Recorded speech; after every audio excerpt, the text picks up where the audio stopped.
This video deals with Kalidasa's Abhinayana Sakuntalam.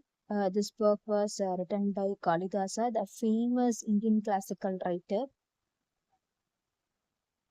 Kalidasa is widely regarded as one of the greatest poet and playwright in Sanskrit literature.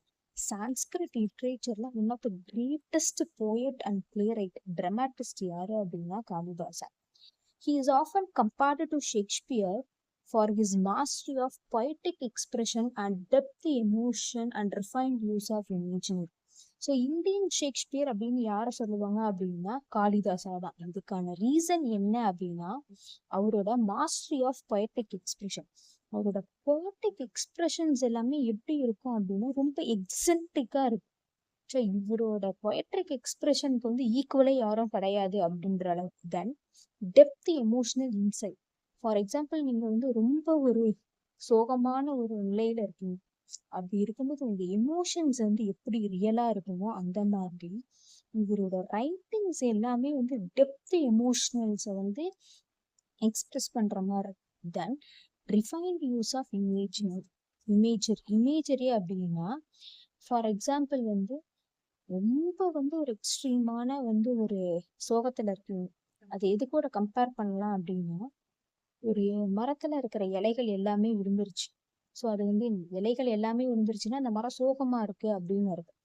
அந்த இமேஜஸை வந்து கொடுத்தே வந்து என்னது ஈஸியா சொல்ல வராங்க, இந்த மரமும் சோகமா இருக்கு நானும் சோகமா இருக்கேன்.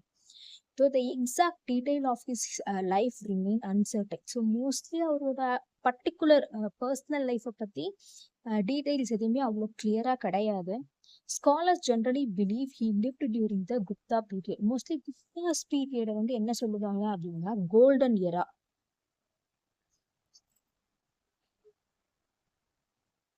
கோல்டன் எரா அப்படின்னு மென்ஷன் பண்ணுவாங்க because during that particular period many works has been published. Then secondary thing is major works are his works majorly focus on the description of nature, love and human emotion. The first thing, the nature, love and human emotion. It is in a blend of human mythology, especially his famous work Abhinayana Sakuntalam. His most celebrated drama based on episode from Mahabharata, depicting the love story of King Dushyadana and Sakuntala. For example, if you are taking Mahabharata, the Abhinayana Sakuntalam, it is in a piece from Mahabharata. It depicts the love story between King Dushyadana and Sakuntala. Renowned for its emotional depth and poetic beauty, it was first Sanskrit work to be translated into European language by Sir William Jones. So, for example, if you are taking this Abhinayana Sakuntalam, it has the great quality of emotional depth and poetic beauty. Emotional depth, ரொம்ப உணர்ச்சிகரமான வந்து ஒரு work. அதே மாதிரி poetic பியூட்டினா ஒரு போயமை படிக்கிற emotions வந்து இதுல கிரியேட் ஆகும். தென் இந்த சான்ஸ்கிரிட் ஒர்க்கை ஃபர்ஸ்ட் யூரோப்பியன் லாங்குவேஜ்ல டிரான்ஸ்லேட் பண்ணது அப்படின்றது யாரு அப்படின்னா சர் வில்லியம் ஜோன்ஸ். அதே மாதிரி it is in a first Sanskrit work which was translated into European language. ஒரு சமஸ்கிருதத்துல எழுதப்பட்ட ஒரு ஒர்க்கை first European language which means இங்கிலீஷ்ல டிரான்ஸ்லேட் பண்ணது இந்த ஒர்க் தான். Then his next work Malavikagnimitra. So இதுல வந்து ரெண்டு கேரக்டர் இருப்பாங்க, Malavika and Agnimitra. It is a romantic drama. So இதுல king Agnimitra love for a beautiful maiden Malavika. King Agnimitra அப்படின்றது கிங் டைனாஸ்டியை சேர்ந்த ஒரு கிங்கு. அதே மாதிரி அவருக்கும் மெய்டன் அப்படின்னா வந்து ஒரு வேலை செய்யற பொண்ணு மாளவிகா அப்படின்ற பொண்ணுக்கும் உண்டான ஒரு லவ் ஸ்டோரி தான் மாளவிகா அக்னிமித்ரம் அப்படின்றது. One of the earliest work focusing on the theme of love and court intrigue. Theme of love na romantic base பண்ணி இருக்கும். Court intrigue na it is a court comedy.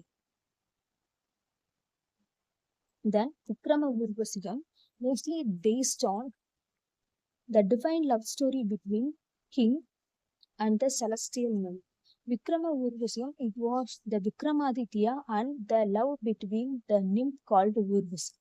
It explored the theme of human longing and divine intervention. அதாவது ஒரு கிங்குக்கும் ஒரு celestial நிம்ப் அப்படின்னா தேவலோகத்துல இருக்கிற ஒரு பெண்ணுக்கும் உண்டான லவ் ஸ்டோரி தான் இந்த விக்ரம ஊர்வசியும். ஸோ ஊர்வசி அப்படின்ற கேரக்டர் என்ன அப்படின்னா, ஊர்வசி, மேனகை அப்படின்னு சொல்லிட்டு வந்து இந்தியன் மித்தாலஜின்னு சொல்லுவாங்க. அவங்க எல்லாம் வந்து தேவலோகத்துல இருக்கிற நடனமாடும் பெண்கள் அப்படின்னு சொல்லிட்டு. So next thing epic poem. The major thing Raghuvamsham, the dynasty of Raghu. The grand epic tracing the lineage of Raghu dynasty, Lord Rama belonged. இந்த ரகுவம்சம் அப்படின்னு எதை மென்ஷன் பண்ணுவாங்கன்னா, லார்ட் ராமாவோட டைனாஸ்டியை தான் ரகுவம்சம் அப்படின்னு சொல்லுவாங்க. Celebrated for its majestic portrayal of kingship and dharma. So for example, if you are taking this Raghuvansam, it majorly celebrated for majestic portrayal of kingship. ஒரு அரச குடும்பத்தை வந்து ரொம்ப வந்து உயர்த்தி வந்து சொல்லியிருப்பாங்க. அதே மாதிரி அவங்களோட தர்மா, ஒரு அரசர் அப்படின்னா எப்படி தர்மாவை வந்து ஃபாலோ பண்ணணும் அப்படின்னு. Then Kumara Sambhavam, the birth of Kumara. Here the Kumara refers Karthikeya, lord Muruga சொல்றோம் இல்லையா, அதுதான் வந்து கார்த்திகேயன்னு சொல்லுவோம். He is the son of Shiva and Parvati. Noticed rich sensual description, especially Shiva's Parvati's union. இதுல மேஜரா சொல்ல வர்றது என்னன்னா, லார்ட் முருகாவோட பர்த். அவர் வந்து இந்த கார்த்திகை மைந்தன், கார்த்திகை பெண்களுக்கு அவர் வந்து வளர்த்தது எல்லாமே வந்து கார்த்திகை பெண்கள் அப்படின்னு வந்து சொல்லுவாங்க. Then lyric poetry Meghadutam, the cloud messenger. இது மேகதூதம் அப்படின்னா இப்போ வந்து மேகத்தை வந்து தூதா அனுப்புவாங்க. A lyrical poem in which Yaksha, a demigod, sent message to his beloved through a monsoon cloud. Yaksha அப்படின்றது வந்து ஒரு டெமிகாட். அது வந்து இந்த அதோட பிலவடுக்கு வந்து மேகத்தை வந்து தூதா அனுப்புது. அதுதான் Meghaduta. Famed for its vivid landscape, emotion and long. Landscape அப்படின்னா இந்த ஜாகிரபிக்கல் லொக்கேஷனை வந்து அப்படியே ரொம்ப வந்து பியூட்டிஃபுல்லா சொல்றது. ஃபார் எக்ஸாம்பிள், குறிஞ்சித்திணை பாடுவதில் கபிலர் வந்து வல்லவர்.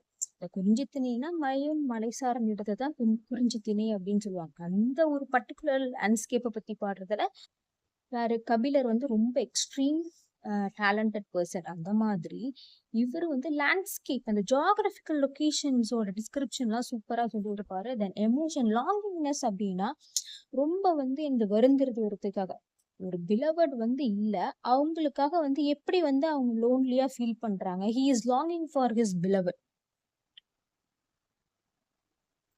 தென் ஸ்டைல் அண்ட் லெகசி.